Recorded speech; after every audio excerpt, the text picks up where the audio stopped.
everyone. My name is Ryan McMahon. I am an executive director at JP Morgan's private bank here in Utah. It's my distinct pleasure to introduce our next speaker, Monica DiCenso, who has all-star status at this annual Entrepreneur and Investor Summit. For those of you that are serial attendees, you know her very well. Last year, she took the stage the day that Silicon Valley announced its closure, and she pivoted to focus her remarks on that event.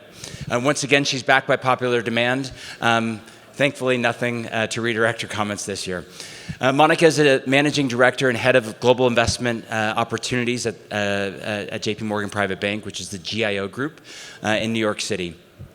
Prior to joining GIO in 2015, Monica was the head of U.S. equity strategy at JP Morgan Wealth Management, where she managed a team of strategists. Monica joined the private bank in 2012. With over 20 years of analyzing financial markets, Monica has been featured on CNBC, Bloomberg, and other televised business programs, and in various newspapers and trade publications. Today, we welcome Monica back to share her views on the market, investments, and emerging market trends. Let's hear from Monica.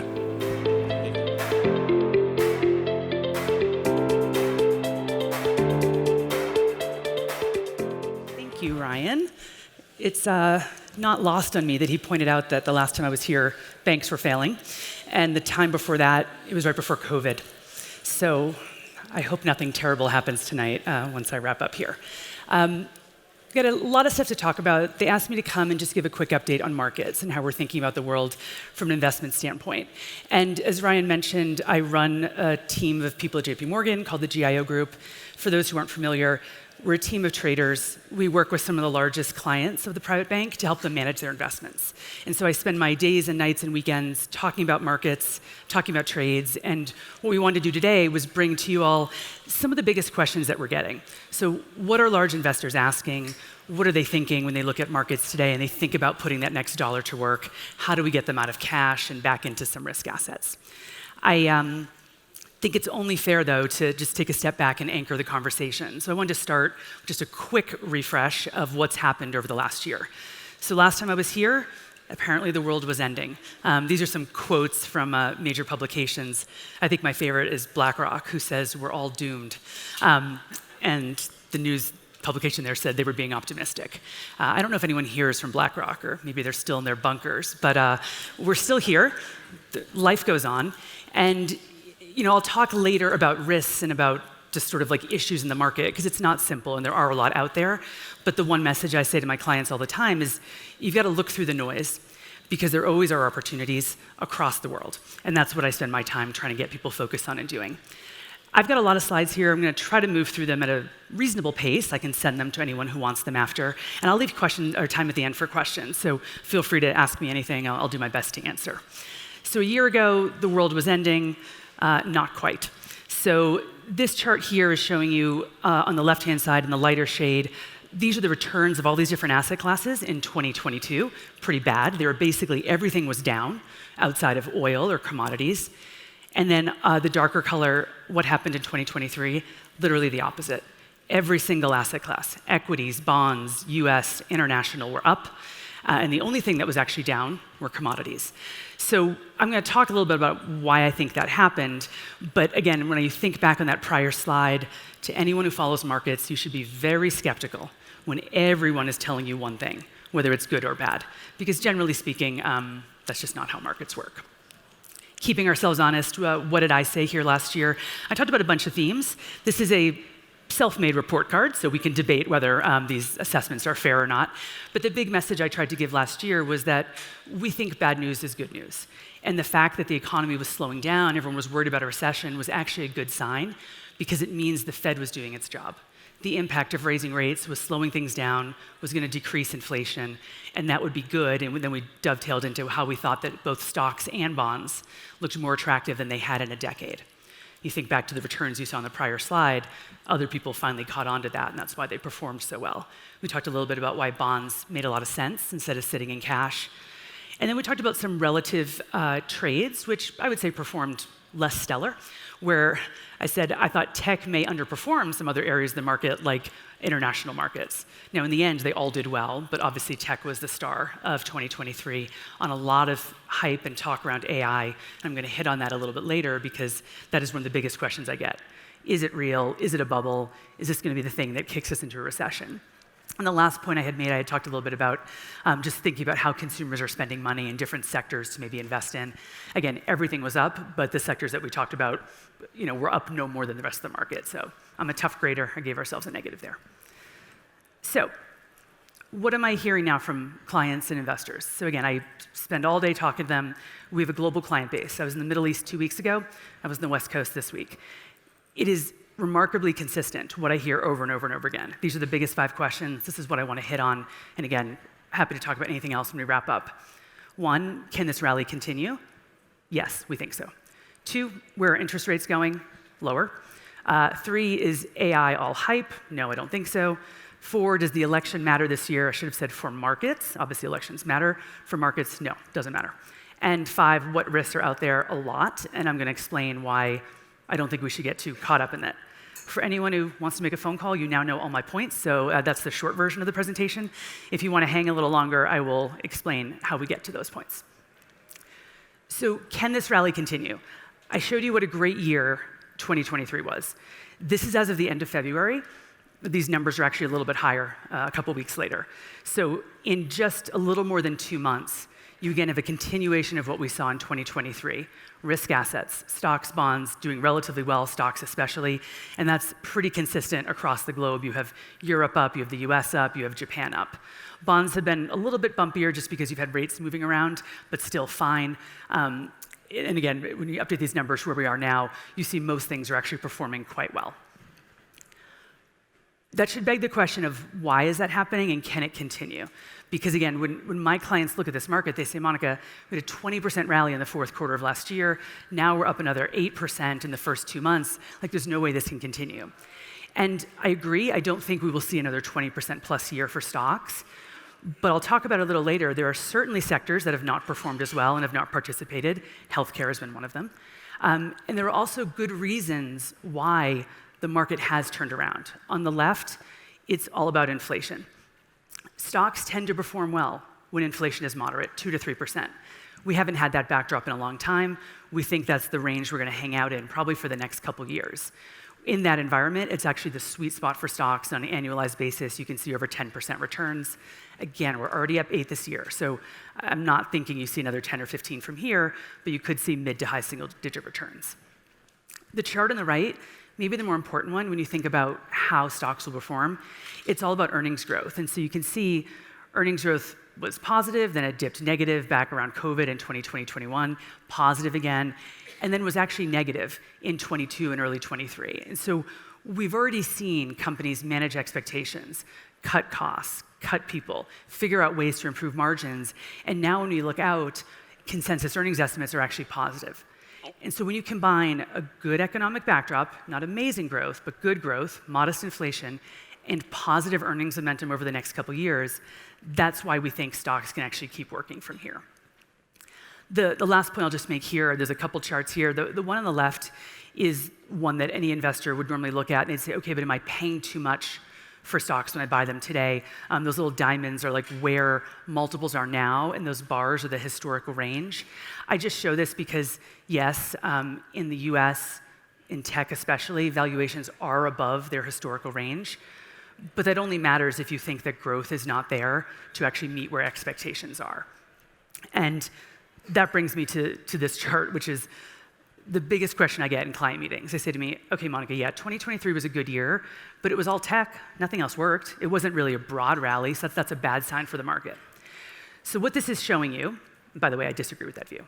What this is showing you on the left, the light green line, those are the Magnificent Seven, those big 7 tech stocks that drove the rally last year. Yes, they were up over 80%. Yes, they drove a lot of the market higher.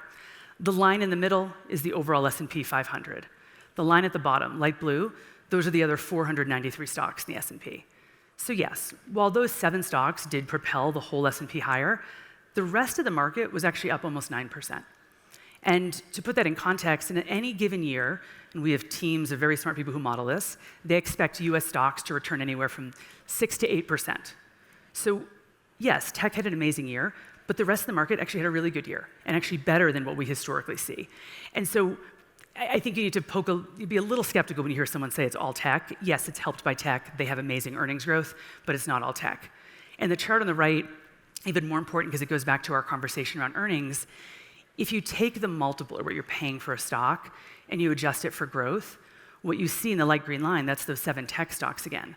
When you adjust for how fast they're growing, those stocks are significantly cheaper still, even after running over 80% last year, than the rest of the market. So I'm not saying you should all go out and put all your money in those 7 stocks, but there's a reason they perform so well, because they're growing so much faster. And by the way, the future growth expectations are also significantly better for some of these stocks than for the overall market. And so I think you can make a case for why you probably should still own them in a portfolio, and why investors will probably still look to them to help propel growth in their portfolios. So last question about why I think the rally can continue, or last comment. The other big thing I hear from clients, it's like, oh, but I've missed it. Market's already up so much, there's just no way I can buy it here. Well, the chart on the left shows markets over time. We went back to 1970. You know what they generally do over time? They go up. So if you're waiting, and listen, I'm a trader, of course I want to find the best day to buy, but that's really hard to do, number one. And by the way, when those days happen, when the market sells off, almost nobody I work with ever actually wants to buy, because they're waiting for another day or a week when it keeps going lower. So one, markets always go up. And two, we tried to find some data because I was having trouble convincing some of my clients to actually get over their mental block around buying at the high. And we said, okay, what if you went back over 50 years and looked at the difference in returns if you bought at highs versus buying at any other time? And guess what? It doesn't matter. You're actually better buying at the highs, that's the orange bar, in almost every time frame than waiting for the perfect time. The only time it was different was in a short-term time frame. So again, if you're a day trader, God bless you, it's better to wait and try to find that perfect day. So in a 3-month time period, yeah, you'll do a little better if you wait for the perfect day to buy. But for anyone who's investing 6, 12, 24 long-term, actually buying at the highs performed better than trying to wait for a different day to get into the market. And all that tells you when you add it up is I'm not trying to talk myself out of a job, but we all spend a lot of time worrying about when to do something and how to do something. At the end of the day, most people should probably just be invested, be consistent, and not sweat what day they get in or exactly what time, because it probably doesn't matter. What matters more is time and market and having the right allocation over time. So that's why I think the rally may continue, albeit at a more modest pace. The other big question debate I have constantly, where are interest rates going? I said lower. This has become an obsession with my clients. When do they cut, and how much do they cut, and what does it look like, and how many cuts? I would caution you to just fund a debate that stuff, not as relevant for actual market returns. There's a lot of charts here. I asked my analyst to help me put together charts for this, and she really went overboard, perhaps not realizing it's going to be hard for you guys to read some of these. So just focus on the one on the left. These are just markets all over the world, Eurozone, US, looks like Asia. And what we're showing here are Canada. What we're showing here are where is inflation now versus the peak. So the peak are the diamonds, the bars are where inflation is today. So all you should be taking away, because that goes into when will the Fed do something, inflation is down everywhere, globally. And so as a result, global central banks, including our Fed, will start to cut rates. Exactly when they do it, kind of a guess. My guess would probably be starting over the summer, maybe even into the fall. But they have basically achieved what they're trying to do, which is take inflation down from the highs it was at over the last couple of years down to a more moderate level. So going back to that debate of, okay, what do I do in an environment where inflation is coming down and rate cuts are starting to happen? I talked a little bit about thinking that stocks might still be attractive. The biggest struggle I have been having with clients lately is cash. And I'm sure you see this with investors and people that you talk to. Average cash balances for clients I work with who are very large, wealthy people, think billionaire plus, 30 to 40% of their balance sheet. That's versus 10 to 15% just a few years ago. So people are nervous. They've kind of hunkered down. Again, they're waiting for clarity before doing something. And unfortunately, the worst time to sit in cash is right now. This chart is showing you on the bottom axis is time from the last Fed hike. And we looked back at every single time the Fed hiked and then went into a cutting cycle. So starting like in the corner is 0 down to up to 24 months after. And what these lines are is it's showing you returns of different asset classes. And so orange is cash. So if you waited for the last Fed hike and you were able to time it perfectly and then you sat in cash, the subsequent 24 months you made about 14%. But if you bought literally anything else in the market, bonds or stocks, you made basically double that. And so I show this to you because it goes back to one of those earlier slides I talked about. This is a good environment for risk assets. It is a good time for investing. Fed cutting, modest inflation, a good time for markets, even though it doesn't feel good. And we're all, again, worried, is there a recession? When is it coming? We looked at every single time the Fed cuts, every single time stocks and bonds outperform cash. Like, there are very few guarantees in my business. This is one of them, assuming that we're right that the Fed actually does start to cut, and they've been pretty clear that that is the plan. This slide is insane. I know you can't understand any of it from where you're sitting, but I actually really like it because it shows what was on that prior page with a lot of color. What it's showing you, I'll just sort of describe it high level. Years from 2008 to now is each of those columns. And what all these different colored boxes are different asset classes. Emerging markets, stocks, bonds, cash. Cash are those like blue boxes that have the broken hearts. I first showed this around Valentine's Day, and I can't help tying it in. All you should take away from this, besides that we like color at JP Morgan, is that in most years, this is a long cycle, 2008 to now, cash significantly has underperformed most other asset classes. So again, you could literally buy anything else and you would have done better than sitting in cash. And I know it feels good, but it's not going to help anyone meet their goals. In fact, in 5 of the last 8 years, it has significantly performed everything else. The other big takeaway, if you look at all the different colors on the top here, it's different almost every single year. So it's like, there's no one asset class that's going to give you the best return over time. Those white bars in the middle, that's a balanced portfolio. Stocks, bonds, and a little bit of this, a little bit of that. That generally provides you with the best returns. It's never going to be at the top of the stack. It's also never going to be at the bottom of the stack. And so when we think about investing for our clients, that we try to do that sort of allocation to give us a little bit of balance. Do I like this slide? Yeah, maybe. I just want to make one more comment about bonds. I'm sure you're all probably more interested in stocks, given the healthcare skew. But what we're just showing here are, on the left-hand side, again, the same thing, a different way. Dark blue lines, bond returns. Light blue lines, cash returns. Again, every single cycle when the Fed cuts, bonds outperform. And so I joke that there's few guarantees in my business. I don't think my compliance people are here. Guaranteed. When the Fed cuts rates, you will outperform by owning bonds versus cash. Now, what kind of bonds you own is a different question. There's a lot of different things in the market. You could buy munis, you could buy high yield, you could buy investment grade bonds.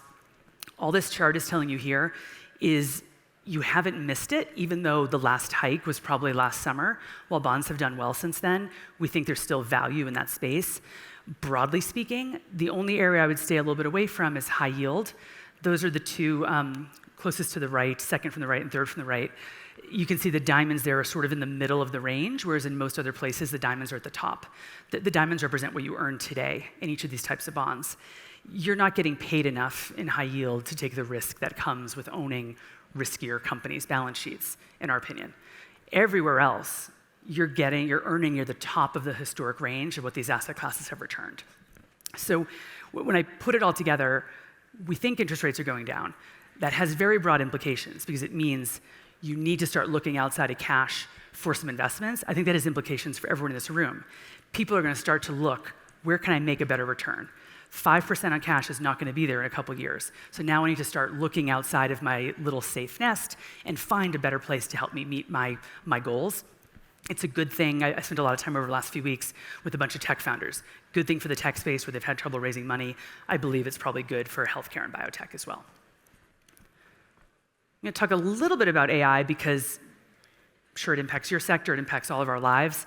And this is one of those topics where, again, the skeptics that I have to talk to every day and try to talk off the cliff say to me, but oh God, but it's all about AI, and like I don't even know what it is, I don't understand it, and the stocks are just running parabolic, and I can't buy into the market here.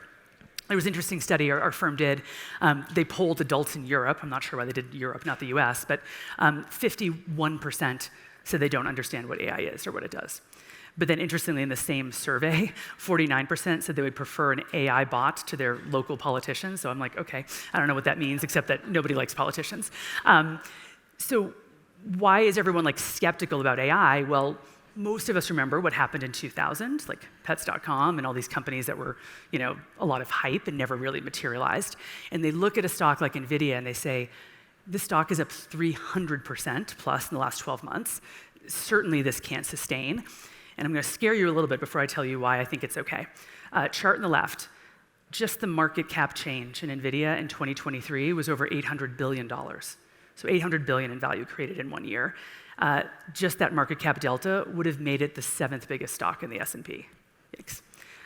The chart on the right, if you broaden that out to the Magnificent Seven, so you throw Apple, Tesla, some of the others in there, the market cap change from that 80% plus run those stocks had in 2023, just the change in 23, would have made it the 3rd biggest economy in the world after the US and China. So bigger than Japan, bigger than Germany.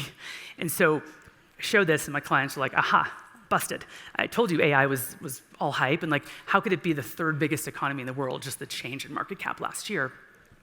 My response, it is game-changing technology. Most of our tech analysts who work in this space believe it will be more revolutionary than the internet was to us 20 plus years ago. And people in my seat, not me, but some others, are really, really bad at estimating game-changing technologies like this. Because we focus on 1 year, 2 years out, and earnings, and what are they going to do next quarter. It's really hard to try to understand for some of these companies what 10 years from now can look like, because it's hard to understand the TAM and like what these businesses could be when it's so nascent. And so, yes, NVIDIA's up 300% in a year, but if you look at the valuation of the stock, it's actually cheaper today than it was last year because of how significantly earnings and profits have grown. So there is something to this. Now you can argue whether the future growth is sustainable or not, we'll find out, but it is telling to me that, again, these aren't companies that are not generating cash flows, that have questionable business models and management teams. These are actually large established tech companies that have really a head start in this space, and especially in the case of a stock like NVIDIA, kind of have cornered a market, at least at this point, for this technology. This is going to be tough for you to read, but these columns represent all the big like shifts in technology over the last 40 years, from like mainframe computing to the start of the internet, to mobile and cloud. And what the list is who were the 10 biggest players in the market then? If you go back to mainframes, the companies at the top, Xerox and Eastman Kodak, I think we can all agree, are probably not as relevant today. And I only say this because, yes, I get a lot of questions about NVIDIA and some of the AI-adjacent stocks. I think in all reality, my best guess, we don't know who the biggest players will be as this trend continues over the next decade. We can guess, maybe it's Microsoft and Google and NVIDIA, but I'm not exactly sure. And so I just say that because if you want to play this theme, I think maybe some of the more interesting ways to play it are, yes, some of these tech names, but then also thinking about who are beneficiaries and what sectors and what industries will benefit from a faster, easier coming to market with products, a better way to analyze data, et cetera. I only want to hit on one chart here, the one in the middle. This is tech spending. Because again, going back to is AI hype? Maybe, but right now, generative AI, so just that one piece of it, represents about 2% of overall tech spending globally. We think in about 7 or 8 years, that will be 12%. So you're talking about spending growing 6-fold over the next few years. Just another reason why I think there's a fair amount to do in this space, and just continued momentum on the earnings story. I'm going to skip this one. I just want to end here on the AI topic. It's not going to be great for everyone. There will be jobs, industries, probably not industries, but jobs certainly that are disintermediated. And what we're showing here on the left are kind of like where we see risk. So think service operations, HR, like analyzing legal documents, stuff like that. You're going to have machines be able to do that much more efficiently. At JP Morgan, we're using it now for credit underwriting. Before, we would have a team of underwriters who kind of search into your history and try to figure out if you're a good person to loan money to or not. Now, machine learning can do this with much better accuracy and sift through much more information and figure out quicker whether or not to loan Monica money and if I'm going to pay it back. So a ton of applications from both simple things like that to obviously more high tech. And I'm not going to educate any of you on the healthcare industry, but I was at our healthcare conference in January, and there were 2 big topics, hands down, that were actually 3. One, when are capital markets opening? And I'll hit on that in a little bit and tell you what I'm seeing. 2, obviously all the weight loss drugs. And 3, conversations on AI and how it's going to change bringing drugs to market faster, making companies more efficient and more targeted. In the interest of time, I'm going to jump to the last couple topics. Do elections matter for markets? No, they don't matter. Now, I love talking about them. If you're a gambler, you can go to Vegas and bet on every potential outcome, which is super fun. You can do the same in the UK. They don't matter for markets. Chart on the left here, we have some little faces of all the presidents. This is just US growth. The US, global superpower, no matter whether you had a Democrat or Republican in the White House, our economy kept growing. Maybe that's a little less relevant. The chart on the right is nuts. Let's skip over that. I think there's too many lines for me to try to explain. I like this one, though. People say to me when I say they don't matter, they're like, what are you talking about? Like, there's volatility, and the market people get nervous, and things sell off. They matter in the short term, sort of like that example I gave you about buying at highs versus buying any other time of the year. Almost every election, we see a rally after the election into year end. Markets don't like uncertainty. They don't like the question of who's going to win. So in the short term, from that October to December timeframe, yes, elections matter because people get nervous for the election and they pause and they don't want to put money to work. It's why when I get to the capital markets topic in a moment, we probably won't see a lot of issuance in capital markets open this fall because of the election and noise around it. And then after the election happens, people say, life is going on. Maybe I'm not happy with the outcome, but the world has not ended. The only two exceptions here were when we had significant recessions, global financial crisis in 2008, which was already happening before the election, as well as in 2000 when you had the tech bubble. So I would say those were anomalies and had less to do with the election and more to do with the underlying economy. More importantly, unless, again, we have a lot of day traders in the room, on an annualized basis, doesn't matter. And so again, if you're thinking about putting money to work, going out talking to investors, trying to get them comfortable to do something now ahead of this big event that's coming, it does not matter. We looked at annualized election years on the left-hand side, that's the dark blue, non-election years, the light blue, 50 basis points different return in equities, negligible in my opinion. On the right, again, let's say you show this to someone and they say, no, but if the Democrats win, the world's going to hell. Not true. We looked at same thing for Republicans, actually almost the same returns, whether you had a Democrat in the White House or a Republican. So again, fun to talk about and takes up a lot of my time and a lot of debates among my client base, but it really doesn't matter for markets, and it really shouldn't stop anyone from trying to put money to work and get invested, because by the way, the returns actually in election years are still pretty good in spite of all the noise. The last thing I would just comment on, volatility. There is more volatility in election years. I mentioned that leading up to the election, people get a little nervous, they pull back a little bit. I just mentioned this because it goes back to the capital markets question.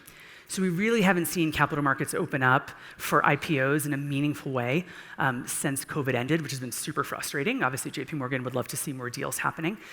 I deal with our equity capital markets team regularly. We have a very strong backlog. There is a tech deal coming next week. Reddit is IPOing next week, so I think we can see how that performs, and maybe that could be a positive sign if it performs well to see some deal flow into the spring. But the one thing to keep in mind, we do see an increase in volatility in markets as you get closer to the election. So what I've circled there is October. And so that just tells me if we don't get deals over the next few months, then it's summer and things will quiet down, and then it's fall when volatility picks up, and so it's unlikely that you're going to see a meaningful amount of activity then. So really now to like May is the time that we'll want to see how Reddit and a couple others perform. If so, I think you could see some increased deal activity, which would be great, before things quiet down again in the fall, and then we're looking to 2025. Last one. I'm not here to Pollyanna you guys. It's not all perfect. We have multiple wars going on. Obviously, there are elections, by the way, not just in the US, across the world, more people voting this year than any other year in history. So it means a lot of change in regime and power. I will just highlight a few risks and things that we're worried about. I told you I wasn't really worried about the election. I'm not. Things that do keep me up at night and would change some of my view. Obviously, what's happening in the Middle East, any significant escalation that draws in other countries and ourselves in a more meaningful way, clearly would be challenging, and I think you could see not only some more significant volatility in equities, but commodity prices move higher. That could be something that maybe does stop inflation from moving lower over the next few months, and so that could then maybe change what the Fed does. So that's something that we're watching very closely. As always, big geopolitical things. Does China invade Taiwan? I don't think they're going to, but if they did, that would obviously be bad. And then in the US, we don't see any big bubbles bursting. Like, again, hindsight being 2020, leading into '08, there were signs, and more of us should have recognized the issues going on in the housing market. At JP Morgan, we have a lot of information about, well, most people in this room, as well as about all of our customers, how they spend, how much cash they have. And we analyze that data anonymously, of course. And cash balances we see are about back to where they were pre-COVID. So people have kind of run out of the money that they got from the government, stimulus and stuff like that, but it's not at crisis levels. It's not anywhere near where we saw into significant prior recessions. One thing we are seeing, credit card balances ticking up a little bit, and the little game that I was an expert at when I was in college, balance transfers. You get close on one card, and then you open a new one. You scoot the balance over, 0 APR for a few months. So that sort of stuff is happening, and those are little signs on the surface that maybe in the lower-end consumer, we're seeing a little bit of weakness and a little bit of stress. But again, it hasn't really broadened out in a meaningful way, and if we do see rates stay here or go lower, that should alleviate some of that on that part of the consumer. The last thing I want to hit on, real estate. Commercial real estate, office real estate has been a big area of debate. Office especially is stressed, commercial has been stressed. You have a lot of deals that were financed at very low rates. And so the risk in the market, if rates stay here and the Fed doesn't cut, many of these will be unprofitable, and these people will need to refinance over the coming years, and it may be challenging. It's hard to raise money full stop. It's very hard to raise money when you have an office that's 20% full. And so is commercial real estate and stress there enough to roll the economy over? We don't think so. But if you combine that with maybe a slightly weaker consumer and some other things, that could provide more challenges. So we watch this stuff all the time. The biggest thing that we keep an eye on is the job market. Because at the end of the day, balance transfers aside, if people have jobs, they will spend money. We're very good at that as Americans. And we are a consumer-driven economy, and people still have jobs. We monitor all sorts of things to figure out the health of those jobs. And what's interesting is we follow the quit rate. So how comfortable are people quitting? Because when they feel good and they feel like they can get a new job, you see the quit rate tick up. Quit rate has come down over the last few years. So maybe that's a sign that things are starting to weaken, probably. But it's also a sign that as employees, we have a little less leverage when it comes to going back to my company. It might be a little tougher this year for me to convince JP Morgan to pay me more. So while that's sad for me, it's good for the economy because it means wage growth has slowed. And so again, another reason why if wage growth is slowing, commodity prices are steady, inflation's down, that goes back to the rosier picture I started with. I don't want to, this is too many words, you won't be able to read it. So I don't want to end, I always like to end with the risk. I think it's important to be balanced. But stepping back just for a second, and I am happy to take any questions. By and large, what am I seeing in markets and with our client base? People have a lot of cash. They want to do something with that cash. They want to put it to work. They need to get reinvested. That's good for all of us in the room who are hopefully trying to raise money and get things going. The challenge we're all running into, cash, CDs, deposits, it's just really comforting for people still. And until rates start to come down a little more and people realize they're not going to make 5.5% anymore in a T-bill, I suspect that cash is going to be a little bit sticky there. There's a lot of reasons why I think people should start to get reinvested. And actually, year to date, in our client base, strip out the institutional traders, retail clients, regular people, have been net buyers of risk assets, stocks and bonds, every single week this year. That's a good thing. That was not a trend we saw last year. It's a reversal. So I'm seeing people start to understand that this is a time to move out of cash and to take risk. That is a good thing for overall markets, for market performance, and for what we all do. So I add it all up, and I feel pretty optimistic. Yes, there's risks out there, but my big point in the risks is there's always risks out there. And if we stood here a year ago and looked at those headlines again, I could have convinced you all to go hide out and do nothing. And it would have been a massive mistake because you would have missed an amazing year in markets. So we acknowledge the risks, we stay aware of the risks, but we certainly don't let them dictate how we behave. I'm going to pause now. I ran lightning fast through a bunch of slides. Like I said, if anyone wants them, I can email them to you after. Any questions on any of this or life or anything? I'm an open book, so. Monica, one of the questions I've already been asked is, will these slides be available? Yes. Ryan probably might not like me saying this because our compliance people get squirrely, but yes, we can make them available. So, okay, yes. We'll make sure they're available. Yeah, if people come to me, we can get things approved one-off. So. Okay. Questions? We'll be happy to. What do you mean? You can't read this? Here we go. It's like, Peter? it's like paragraphs. I love Madison, but I don't know what this is doing in a deck when I'm on a stage. Thank you, Monica. Appreciate your time and your insight. But on the first slide, or one of the first slides, you also saw Japan at 7% or something like that. Yeah. We're also seeing the BOJ raising rates to 0. Do you think that's going to continue throughout the year? Yeah, so they're actually meeting in the next few weeks. Japan up 7% year to date, up over 20% last year. I still have a fair amount of clients adding more money to Japan. This was a market that was literally uninvestable for 20 plus years because they have terrible demographics, no growth, negative interest rates. They're finally trying to get back to a more normal place because they can, and we think you will see interest rates there move higher. The challenge is, can they get to a more normal level where then in the future when they need to, they can cut again without going negative? I think that's going to be the risk to them, like how much can they move before they have to start to think about cutting again. So we've been adding risk to Japan with kind of a 1 to 2 year view. Besides the rate backdrop and actually like modest growth internationally, demographics haven't gotten better in Japan, but there's been a major corporate reform overhaul where they're trying to get companies to be more shareholder friendly that have kind of been mandated by the government, and that's starting to take hold. And so I think that's another reason to be somewhat positive on Japan. And acknowledging, by the way, that most of my clients have a 0 allocation. So you're going from like 0 to like 2%, but still that's a lot. Yep. Hi there. Thank you again for your insights as well. I was at JP Morgan in January, and I felt like the vibe was so much more negative, even though you've painted a very positive picture. I'm an optimist. No, I'm kidding. Can you help us Yeah. understand the disconnect between what you've been saying and kind of what I felt the vibe was in January? Just to clarify, did you feel the vibe was negative from companies presenting or from investors? Both. Both. Okay. So let me give you why I have this view. I did a kickoff event, so I do this every year for the healthcare conference for the JP Morgan people. So all of our investment bankers, equity capital markets, debt capital markets. And I do something like this, where I tell them what are investors thinking and what am I getting asked about so that they can then be armed for their conversations. I do this every year.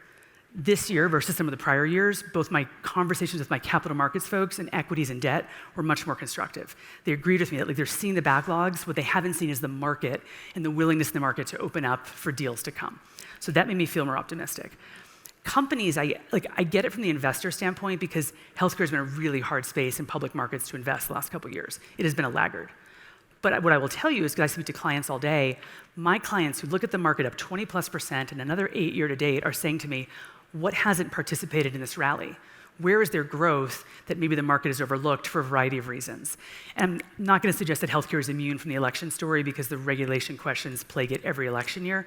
But I am seeing interest in a space like healthcare and biotech where people know there's growth there and there's always innovation, and it just hasn't worked the last couple of years, mainly because of the interest rate backdrop. And high growth stocks tend to generally underperform when you have rates being that high. So that's where I was coming from. I'm actually doing a dinner next week with a bunch of our healthcare bankers on the debt side as well.